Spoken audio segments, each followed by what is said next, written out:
তুমি যখন মরে যাবে তখন তোমার নিজের লোকই কিন্তু তোমার গায়ে আগুন দেবে। তারপর সে যখন বাড়ি ফিরে আসবে, বাড়ি ঢোকার আগে সে স্নান করে বাড়ি ঢুকবে, বিকজ ওই আত্মা যেন ঘরে না ঢুকে। তারপর আস্তে আস্তে তোমার ইউজ করা সব জিনিস ফেলে দেওয়া হবে, যেমন তোমার জামা কাপড়, তোমার শখের জিনিস, এভরিথিং। কিন্তু তোমার টাকা আর তোমার জুয়েলারি ফেলবে না, because that is valuable for them. তখন খোঁজ করা শুরু করবে তোমার কটা জুয়েলারি আছে আর তোমার কত ব্যাংক ব্যালেন্স আছে।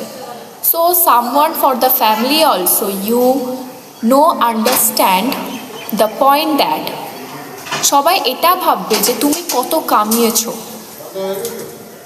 তখন এটা দেখার সময়।